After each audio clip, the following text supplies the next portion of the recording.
Peut-être que ça vous est déjà arrivé de penser à quelqu'un et quelques secondes plus tard, la personne vous appelle. Ou alors vous faites un rêve qui vous marque et le lendemain, il y a une situation qui vous fait penser exactement à ce rêve. Ça peut aussi arriver qu'on soit traversé par des réflexions profondes ou importantes dans un moment de vie où il y a une transition et soudainement, certains événements vous apparaissent comme des signes. Ces coïncidences très particulières, on les appelle des synchronicités. Mais parfois, en les comprenant mal ou en étant habitué à chercher les synchronicités, on peut vite basculer dans une forme de dérive qui n'est pas souhaitable, à savoir avoir l'impression de voir des signes partout, ne pas être sûr de bien les interpréter ou même les surinterpréter. Certaines personnes se retrouvent même à attendre de trouver des signes pour valider ou invalider des situations qui les touchent personnellement. Comme si on attendait un signal qui se manifesterait dans une situation de notre vie pour nous confirmer qu'on est sur la bonne voie. Et parmi tout ça, il y a tous les biais cognitifs, bien sûr, qui influencent notre discernement et peuvent affecter notre manière d'interpréter les situations. Alors, puisque les synchronicités, on en parle beaucoup sur Internet, puisque c'est un sujet qui est rattaché à de nombreuses croyances,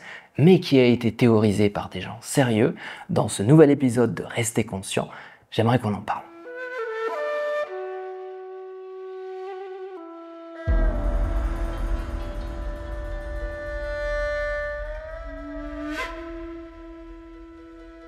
Avant de commencer, j'aimerais vous dire que je ne doute d'aucune croyance. Pour moi, chaque croyance est à sa place et correspond à une personne. Certaines fois, ce qui est problématique, c'est qu'on considère une croyance comme une vérité et qu'on cherche à convaincre les autres que notre croyance est la vérité, ce qui n'est pas forcément le cas pour eux. On a tous une expérience différente et c'est normal que chacun l'interprète à sa manière. Pour moi, ce qui est important, c'est que vous disposiez des meilleurs outils et d'une compréhension juste pour rester autonome. Et en aucun cas que vous dépendiez d'un système extérieur, quel qu'il soit, que ce soit une personne, un système de croyance, ou alors un événement ou un signe de la vie. Et c'est la raison pour laquelle je fais cette vidéo, parce que vous allez voir que derrière les synchronicités, il y a des croyances ou des réinterprétations de ce que c'est qu'une synchronicité qui, sournoisement, vous détournent de votre souveraineté intérieure. Je ne sais pas si ça vous concerne, mais je sais que ça concerne beaucoup de gens, et comme parfois on aborde ces sujets sans forcément les redéfinir, je pense que ça pourrait être bien qu'on le fasse ensemble. À l'origine, les synchronicités ont été théorisées par Carl Jung dans son champ d'étude qui était la psychologie analytique. Il le définit de cette manière. Une synchronicité, c'est une coïncidence entre des événements intérieurs et extérieurs sans lien de causalité, mais avec un lien de sens. On peut donc dire qu'une synchronicité, c'est une coïncidence signifiante. Et selon Jung, il y a 3 critères. Le premier, c'est le sens. Il y a toujours un message pour vous. Le deuxième, c'est la causalité. Il n'y a pas de lien de cause à effet. Et le troisième, dont on parle assez peu, parce que c'est peut-être le plus difficile à expliquer, c'est l'activation d'un archétype. Ce qu'on appelle un archétype, c'est une structure de l'inconscient collectif qui opère dans la psyché, qui peut se manifester de manière double, à la fois à l'intérieur, à travers des aspirations, des émotions fortes, peut-être des rêves, des images mentales, et à l'extérieur, à travers des situations de la vie ou des événements qui ont une charge symbolique. À chaque fois qu'on vit une synchronicité, il y a toujours un archétype qui cherche à nous transmettre un message, de l'inconscient vers le conscient. Donc c'est toujours comme s'il y avait une communication entre notre part inconsciente et notre part consciente. Des archétypes, il y en a plein. Il y a par exemple le héros, animus anima, la partie féminine et masculine. Vous avez l'ombre, vous avez la partie sage, vous avez le clown, vous avez le rebelle, le héros, etc. Pour le comprendre plus facilement, je vais vous partager l'exemple d'une personne qui cherche à changer de métier. Actuellement, imaginez qu'elle n'est plus satisfaite de son activité, qu'elle aimerait faire autre chose. Et il y a une sorte de conflit interne entre un besoin de sécurité et une aspiration à faire les choses différemment. Il y a des projets qui commencent à émerger, elle se pose pas mal de questions, ça devient plus ou moins concret, il y a quelques signes qui apparaissent, qui confirment ou qui infirment ce qu'elle voudrait faire. Mais par contre, le besoin, lui, il est là. Ça se manifeste dans les rêves, dans les pensées, dans certaines émotions, et il y a de plus en plus d'aspirations, de plus en plus de manifestations qui donnent envie d'effectuer ce changement. Et un matin, cette personne, en traversant la rue qui mène à son travail, elle passe devant un bus sur lequel il est écrit « Changer de vie maintenant ». De toute évidence, le message écrit sur ce bus est comme un signe pour elle. Ça fait référence à ce qu'elle pense, à son cheminement, à tout ce qu'elle traverse en ce moment. Dans ce cas précis, on peut dire qu'il y a un archétype dans son subconscient qui est devenu agissant et qui lui transmet un signal. Cet archétype, par exemple, ça pourrait être la mort et la renaissance, parce que dans chaque transition, il y a un passage qui implique d'abandonner qui on a été pour devenir quelqu'un d'autre. Selon comment la personne le vit, ça pourrait être aussi l'archétype du rebelle, si jamais elle voit ce changement comme une révolution.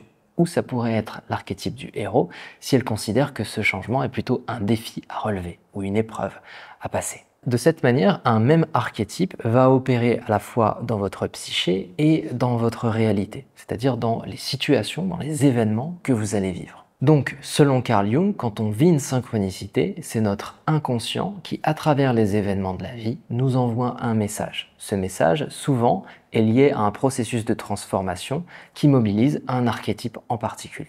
Et c'est ça qui est très important à retenir. Le truc, c'est que si on observe cette même situation, à travers le spectre d'une croyance sensiblement différente, à savoir celle d'un univers messager qui nous enverrait des signes, eh bien ça change complètement la posture. Si on reprend ce même exemple, vous avez cette personne qui cherche à changer de vie. Elle voit sur ce bus un message sur lequel il est écrit « Changer de vie maintenant ». Elle pourrait très bien interpréter ça comme étant un signe extérieur de l'univers qui lui démontre que maintenant, c'est le moment de changer. Le présupposé d'une telle manifestation, c'est qu'il faudrait changer assez rapidement, que c'est un signe de validation et que c'est important de le faire quoi qu'il arrive, sans peut-être reconsidérer des points essentiels comme par exemple des résistances inconscientes ou des choses assez logiques comme des éléments matériels de la vie qu'il faut prendre en considération avant de tout bouleverser.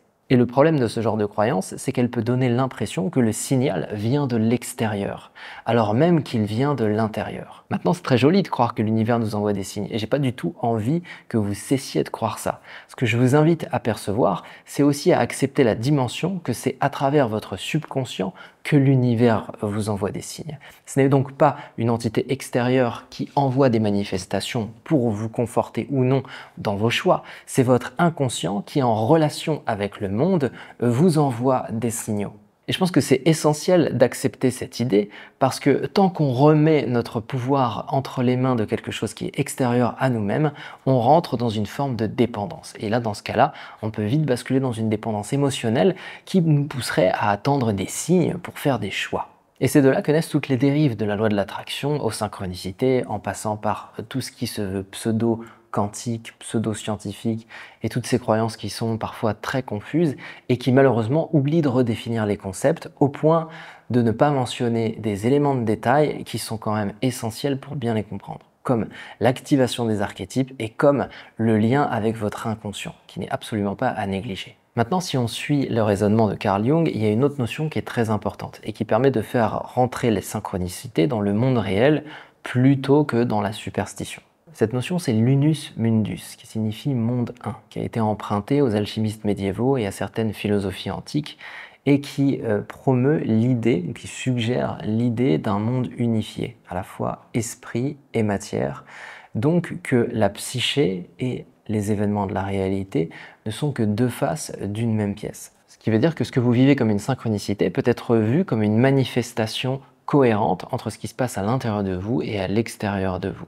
C'est comme s'il y avait un dialogue entre l'intérieur et l'extérieur, comme s'il y avait une sorte de passage entre ce qui se passe dans votre psyché et ce que vous pouvez expérimenter dans votre vie.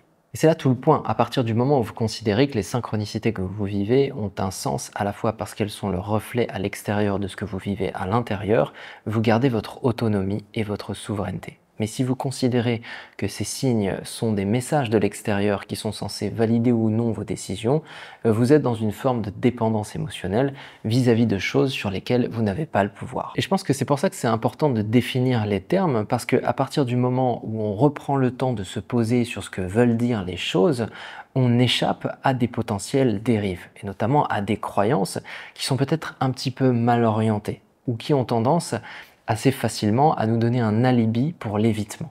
Une des choses les plus importantes dans les comportements humains, c'est de comprendre que à partir du moment où on fait face à une épreuve, à quelque chose d'inconfortable ou de douloureux, naturellement, on va chercher à l'éviter.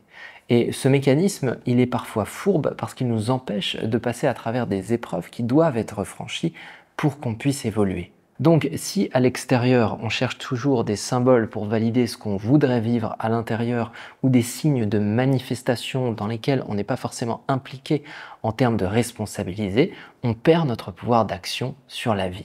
Et je pense que c'est très important de le reconnaître parce que parfois, inconsciemment, on ne se rend pas compte que certaines de nos croyances ont un effet sur nos comportements, sur nos émotions et sur nos choix. Souvent, quand on parle des synchronicités, on parle du soi, ce qu'on appelle le soi supérieur.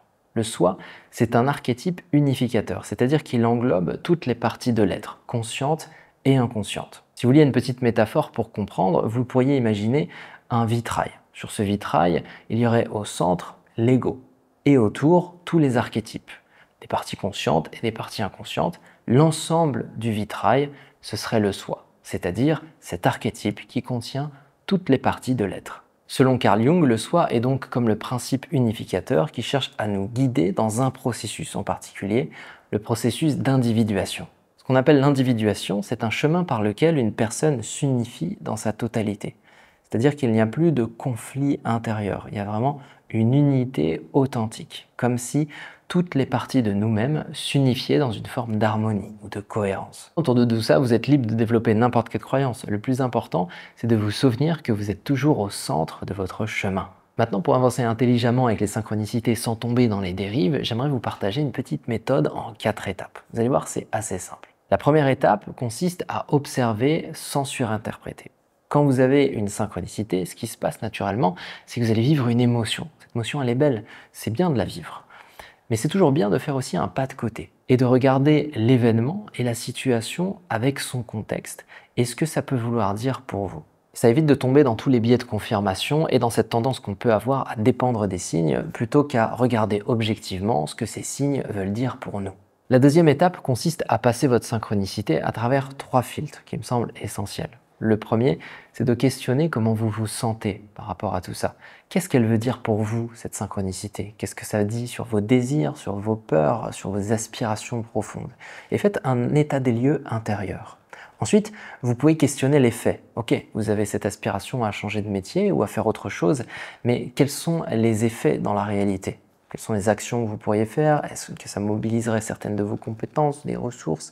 Est-ce qu'il y a des choix importants à faire? Qu'est-ce que ça engage comme conséquences, etc. Ensuite, vous pouvez questionner la symbolique, c'est-à-dire vous demander ce que ce message signifie pour vous en termes de symbole. Est-ce qu'il n'y a pas une compréhension cachée, quelque chose qui pourrait vous transmettre une information que vous n'auriez pas vue si vous ne vous étiez pas posé? La troisième étape, c'est ce qu'on pourrait appeler un dialogue avec soi, en silence. Vous vous posez, et c'est là que la méditation peut être assez utile, juste posez-vous avec votre coïncidence. Posez-vous avec cette synchronicité. Essayez de la questionner, de l'observer et de voir ce que ça vous fait. Est-ce qu'il y a des images, des intuitions qui vous apparaissent? Par exemple, une manière assez pratique de faire ça, c'est d'imaginer votre point actuel et ce vers quoi vous voulez aller. Faire une sorte de futurisation, comme si vous pouviez imaginer exactement ce que vous voulez et voir les étapes nécessaires pour y arriver. Ça peut aussi fluidifier votre esprit dans le sens de trouver des solutions concrètes pour faire certaines actions. C'est aussi un moyen de voir qu'il y a un pont possible entre votre conscient et votre inconscient. De voir que parfois dans notre inconscient, il y a certaines résistances, des choses qui ne veulent pas forcément la même chose que notre conscient ou qui nous protègent parce que, effectivement, dans le cas par exemple d'un changement de vie important, ça peut être aussi essentiel de questionner la sécurité, certains besoins de confort, de préserver un cadre. Et donc, c'est nécessaire d'être à la fois conscient des conséquences du choix, mais aussi de ce qu'il faudrait faire pour que ça reste confortable et que ce soit viable sur le long terme. Ces questionnements, ils peuvent être vécus non pas à travers le mental, mais à travers des images, des intuitions, des ressentis que vous pouvez vivre en méditation. Et enfin, il y a une quatrième étape qui est évidemment essentielle, qui consiste à programmer des petites actions, à identifier quel est votre grand projet et à le décomposer en petites étapes que vous pouvez réaliser facilement. Parfois, vous allez voir qu'en réalisant certaines tâches, vous allez faire face à des choses auxquelles vous n'aviez pas pensé, comme des obstacles ou des petits défis, des petites épreuves qui n'étaient pas anticipables, mais qui vont vous amener à voir les choses sous un angle différent. Et c'est pas à pas, petit à petit, que votre projet va pouvoir se réaliser. Certaines personnes aiment bien dire qu'il faut manifester à soi ce qu'on veut. Oui, certaines fois, il y a des choses qui se manifestent, mais il y a surtout des choses qui, pour être manifestées, nécessitent notre implication. Et je trouve que cette sémantique de la manifestation, de attirer à soi, etc., nous éloigne de notre responsabilité en tant que personne et des actions qu'on doit faire pour mener à bien nos projets. Bien sûr, on peut imaginer toutes sortes de choses, mais si on n'agit pas, il ne se passera rien. Et c'est pour ça que même quand on regarde à travers le spectre de Carl Jung et de la manière dont il théorise les synchronicités, il y a ce pont entre le réel intérieur et extérieur. Et évidemment, dans un processus de changement, il y a forcément des actions à accomplir. Je pense que c'est bien de garder un ancrage dans la terre et de considérer que si on veut des choses, c'est aussi important de pouvoir les faire. Pas simplement les imaginer, pas simplement être et vibrer, mais agir pour créer. Et en ce sens, je trouve que c'est pas une loi d'attraction, c'est une loi du bon sens qui ne consiste pas à manifester, mais à créer, à simplement accomplir les choses qu'on a envie d'accomplir et qui sont un besoin pour nous. Je trouve ça intéressant de voir les systèmes de croyances un peu comme des passages. On a besoin à certains moments, pour passer à un certain niveau, de croire certaines choses.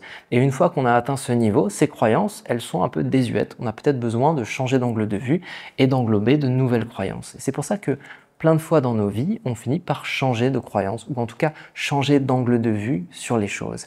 Et je trouve que toute cette sémantique autour de la loi de l'attraction, de la manifestation, elle est extrêmement cloisonnante pour l'esprit, et finalement assez dogmatique. C'est pour ça que mon message à travers cette vidéo, c'est un message d'ouverture qui vous invite à reconsidérer ce que vous croyez savoir à des moments où c'est nécessaire pour vous d'évoluer. Les coïncidences ne sont pas des SMS de Dieu ou des commandes Amazon, ce sont des messages de votre inconscient qui cherchent à mettre votre attention sur des choses importantes. Donc prenez du recul, faites preuve d'esprit critique et surtout, restez conscient.